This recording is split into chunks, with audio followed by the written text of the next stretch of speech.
Aloha to one and all out there tuning into Astrology Now, Maui. I am Juliet Doty, evolutionary astrologer, bringing to you the delineation of the next incoming super new moon in Taurus. The roller coaster ride that we are all on will not stop as the political, geophysical, seismic breakdown continues in all avenues of our lives, offering surprise and change at every turn, leaving us all reeling. We arrive into this new moon, having experienced quite the wild spin of a week, as the build-up to the third and final Mars Pluto opposition comes to pass.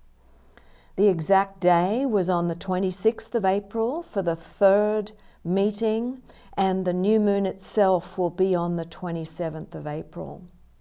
Old wounds and painful memories may be stirred up as Mars moves in to force the necessary Mexican standoff power play, asking us, what are our deepest desires and what will we do about it?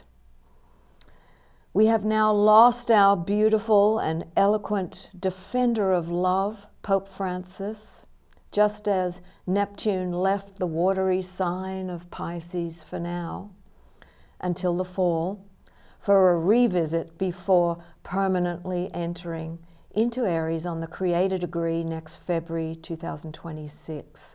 What a moment for him to leave us as civilization itself is in the midst of its transition to change eras.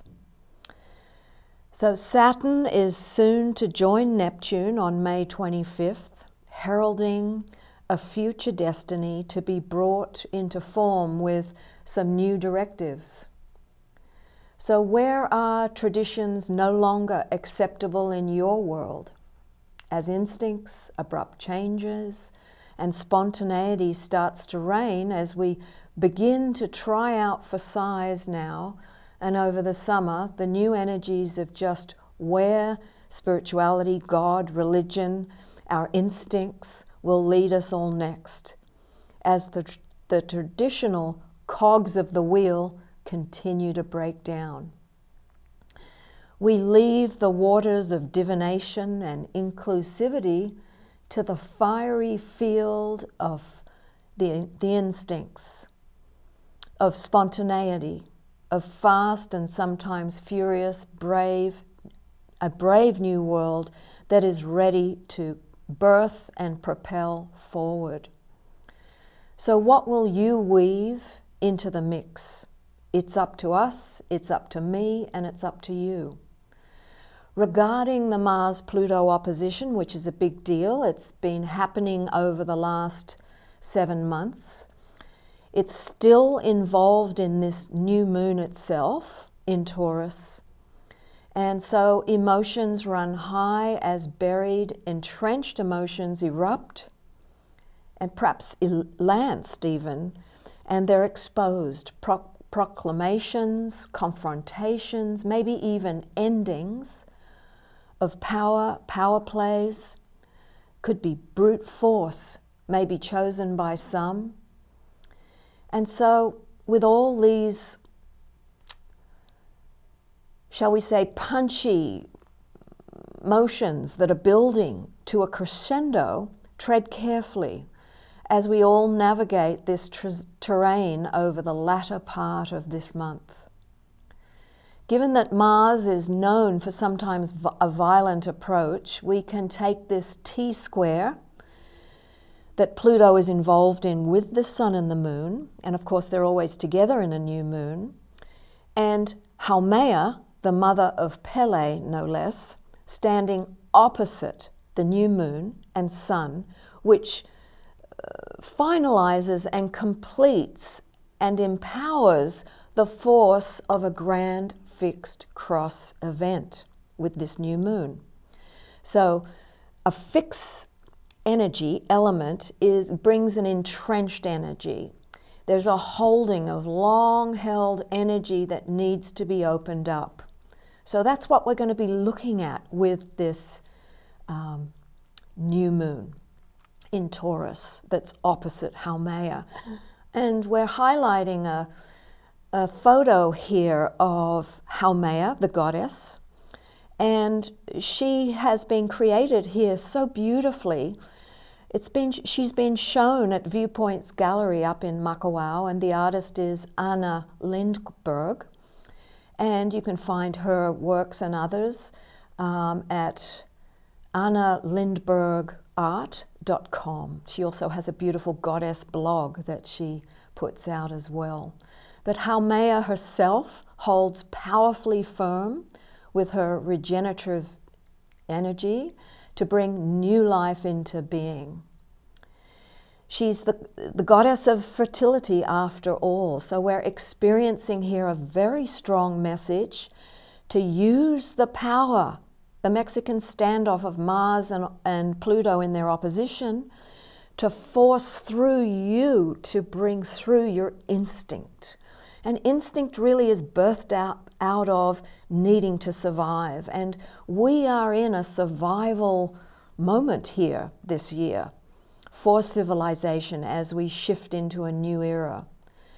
So where is that power within you to assert and push on through? Dig into a project that you may have danced around for a while. The time is now. Put some steadfast, Taurus, effort into it.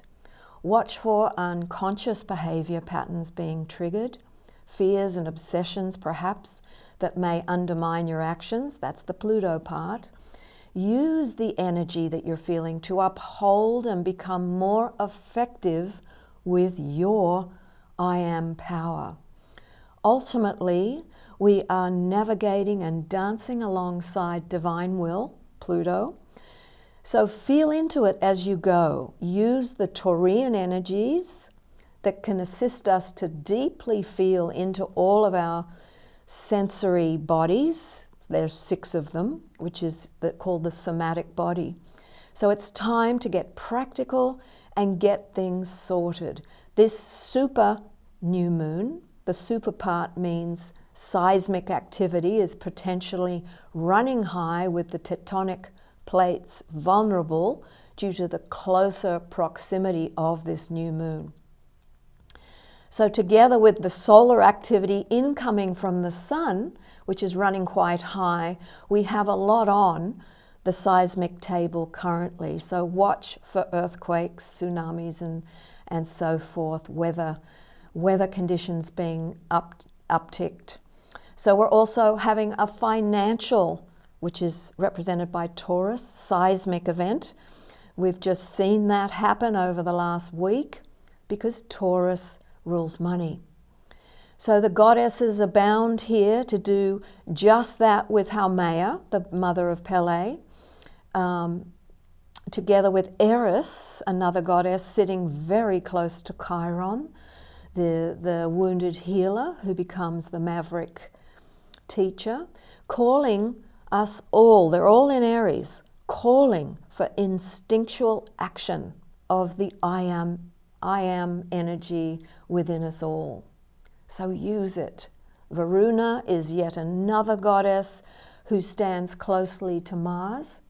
So they're both working together, standing for justice and a strong moral compass, infusing into us to uphold honoring truth as we go along with our instincts. Varuna carries a determination and a tenacity, so we're being given that as an extra input as we use our courage and move through the build-up of the tensions that have been held within many of us throughout the 8-month period of the Mars that has been retrograde, that we're now moving through. And by the way, Mars will come out of his shadow of being retrograde of the full 8 months on May 1st. So we're just at the end of all of that tension breaking free so that we can just burst out and go forth. So breathe through the outlet of these tensions. Allow yourself to surrender them as you ground your energy into the earth, Taurus. So we're forging a new groove almost for civilization into the future. So what is feeling seismic within you? What is fit to burst, relieving pressure from deep within you? Where is your inner authority meter now? Perhaps it's moved, and that's okay. Let it move. Let it show you where you need to be now. How have your family traditions, your conditioning that you were born into, how has that influenced you? And are they actually still relevant, even now? So just have a look at all that, ponder upon it. The energies are earthy, and so breathe deeply and use the grounding force of Mother Nature. Yeah, I keep repeating it, but we really need to guide you along, find the magic in the stillness, and attune yourself to the earth. There's even a resonance, a vibration that comes out of the earth that, if you're still enough, will help you. So we can be navigating too through some extreme weather, amped up not only by the super new moon, not only by the solar flares coming from the sun, but because Jupiter too is squaring Ceres, who represents Mother Earth in Pisces weather. So it's adding to the Piscean parade, still bringing completion, culmination, and watery events flooding to our day-to-day lives. And that can even mean a lot of emotion too. So her call is embodiment together with nourishment towards ourselves and others. So Uranus, the sky god, and you can see in the pic here that the rings around Uranus are not horizontal, they are the other way. And so that gives him his unique, revolutionary, change it up kind of characteristics that he's known for. And Saturn, the builder of form and reality checker, are still both running their very, very helpful sextile. This is a huge blessing that we can tap throughout this entire year, and it runs into a little bit of early next year too, with Saturn formulating and testing out, urging us to try out with our instincts what changes are being utilized ahead next year, but we're going to experiment this year. So let's try some out. And while you're at it, is this one true? Is that one true? Does that work? Does the other one work? Some may not, as we're even beginning to witness now. So just witness what works and doesn't work for you. So there'll be much back and forth, toing and froing with this and that before we get it right, and it's okay. We're meant to get it right. So this is the experimental transitional year. Remember that. There's many ways to do something, and we're going to play with it. So dig into your practices, your breath work, your intuition will tell you what's right, what you're meant to do, even though it may feel uncomfortable. Tap into your stillness time. Walk with Mother Nature and breathe in the magic and the ionic field found there, next to the ocean or in the forest. All are beneficial, particularly now, even more so. So relish in what the earth has on offer for us. There's many a sunset that we're given here on Maui. Really use them. And all those colors and cloud formations. So go well, dear ones. Until next lunation on May 12th, there's a lot happening between now and then. Be mindful, because the next full moon will be in Scorpio, deep, powerful, and transformative. A hui ho.